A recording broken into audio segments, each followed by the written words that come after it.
So, for example, meron tayong set A. 1, 2, 3. And meron tayong set B. Na equal sa 2, 3, 5. Ay, iba na naman sample.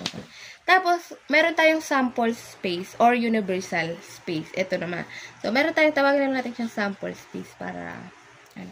So, for example, meron tayong universal, na 1, 2, 3, 4, 5. So, ang symbol for complement, kung makikita natin, apostrophe. So, pag sinabi natin or nakita natin na A apostrophe or complement ni A, ano yung wala si A na meron si sample space? No. Complement ni A, ano yung wala si A na meron si S? Or ano yung meron si S na wala si A? So, tingnan natin si S tsaka si A. So, ang complement niya yung wala si A pero nasa S. So, 1, 2, 3. Meron siyang 1, 2, 3. Wala siyang 4 and 5. So, ibig sabihin, ang complement ni A, si 4 and 5. Kung ano yung meron si S or si sample space universal set pala, na wala si A. For example, tinanong ko naman yung complement ni B. So, titingin tayo kay B at kay sample space. Ano yung wala si B na meron si S? Wala siyang 1. Wala siyang 2, 3, meron. Wala siyang 4. So, yan naman yung complement ni B. So, okay na? Punta na tayo sa main discussion, yung rules of probability. So, meron tayong tatlo. Meron tayong addition rule, multiplication rule, and subtraction rule. So, under addition rule, meron tayo pa rin dalawang rule. Addition rule. So, meron tayong rule number 1. So, focus muna tayo sa addition rule. Under rule number 1. Kapag daw ang two events ay mutually exclusive. So, sabi natin kanina, ang mutually exclusive, wala silang element na pareho. So, kapag ang rule number 1, mali. Ang probability ni event A, union B. So, kapag union, ganito pala. Ang addition rule, ang makikita nyo, malalaman natin na addition rule yan kapag may nakita kayong word na or. Mas maintindihan natin yan mamaya sa sample problem. Papakita natin yan. No? So, kapag rule number 1, mutually exclusive, ang formulang gagamitin ay probability ni A or event B na mangyari, or yan, equals probability ni A plus probability ni B. So, yan lang. Ganyan lang kasimple. Mutually exclusive, walang pakialam yung event na to sa event ng pangalawa. Pagsasamahin lang natin siya. So, example number 1. So, mag-example tayo sa rule number 1. So, ito yung example number 1. So, a city has 9 coffee shops, 3 Starbucks, 2 Sus Coffee, and 4 Calamo Coffee. If a person selects one shop at random to buy a cup of coffee, bakit hindi na lang sa Calamo Coffee? No. If a person selects one shop at random to buy a cup of coffee, find the probability that it is either a Starbucks or Calamo Coffee. So, kanina, sabi ko, ang isang clue na ang gagamitin nating rule ay addition. Hanapin natin yung word na or. So, may dalawang event, 2 or more event, tas makikita natin yung or. So, kung siya ay Starbucks or Calamo Coffee.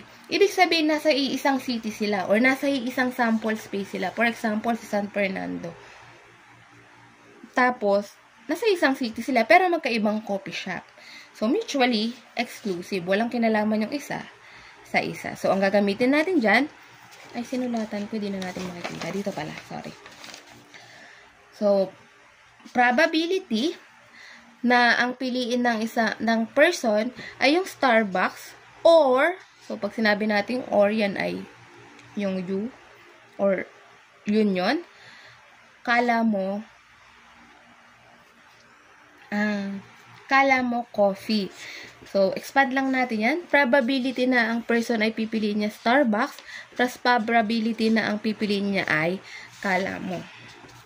So, syempre, kapag sa simple prob natin, sa discussion natin, para makuha natin yung probability ng event, equal yan sa favorable over sample space. So, meron tayong Starbucks. Ilan ba yung Starbucks? So, ilan yung favorable natin sa Starbucks? Meron tayong 3. So, number of event ay 3 all over number of sample space. Ilan ba lahat ng coffee shop? Meron tayong 9. So, ang probability na piliin niya ang Starbucks, 3 over 9. Plus, probability na piliin niya ang Calamo Coffee. So, ilan ba yung Calamo Coffee sa city? So, meron tayong 4. So, number of event, 4 over sample space. So, meron tayong 9. So, add lang natin yan. Meron tayong 7 over 9. So, yan na yung probability na ang piliin niya ay either Starbucks or Calamo Coffee. 7 over 9. So, pwede ang sagot nyo ay 7 over 9. Pwede yung naka-fraction. Pwede yung naka-percent. As long as yan ay tama sa conversion.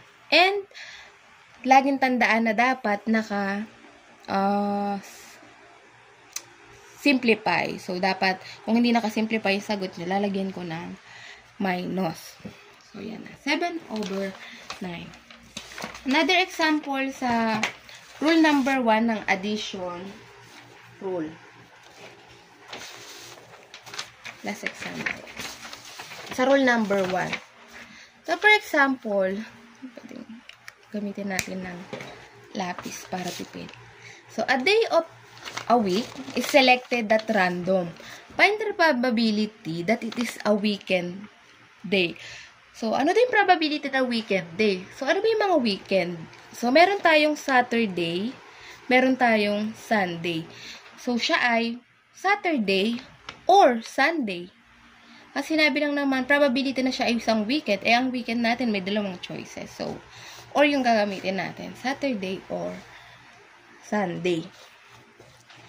So, probability na yan ay Saturday or, sat na lang, sat or yan ay Sunday equals probability na yan ay Saturday plus probability na yan ay Sunday. So, ano ba yung probability na siya ay Saturday? Ilan ba yung Saturday sa isang linggo? So, meron tayong isa. So, number ng event natin, isa, over sa number of sample space. Ang lahat ng araw natin sa isang linggo ay 7. Plus, probability na siya ay Sunday, 1 over 7 ulit kasi may isang linggo sa 7 araw. So, ang probability na siya ay isang weekend day ay 2 over 7. Yan.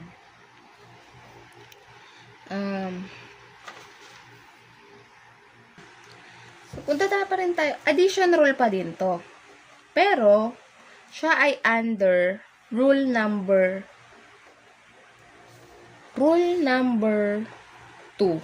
So, kung kanina, rule number 1, mutually exclusive. Ngayon naman, not mutually exclusive. Meaning, may pareho silang element o meron silang intersection o meron silang pagkakapareho. Hindi na natin pwedeng gamitin yung kanina. Kasi, for example, meron tayong ganito. Pakita natin ba't hindi na natin pwedeng gamitin yung rule number 1 kapag sila ay not mutually exclusive. Sa simple example. So, for example, meron tayong sample set na 1, 2, 3, 4, 5, 6. And meron tayong set A na 1, 2, 3, 4. And set B na 3, 4, 5. For example, kukunin natin yung probability na siya ay A or siya ay B. So, syempre, probability ni A plus probability ni B yung gagamitin natin. Using rule number 1, ha? Bakit hindi natin siya pwedeng gamitin? Kapag siya ay may pagkakapareho. So, ang probability ni A, ilan ba ang event ni A? Or ilan ba yung set ni A? Or ilan ba yung element? So, meron tayong 1, 2, 3, 4. Ilan yung lahat ng sample space natin? 1, 2, 3, 4, 5, 6. So, meron tayong 6. So, ang probability na makuha natin si A ay 4 over 6. Plus, probability ni B. Ilan ba si B? 1, 2, 3. Over 6 pa din. So,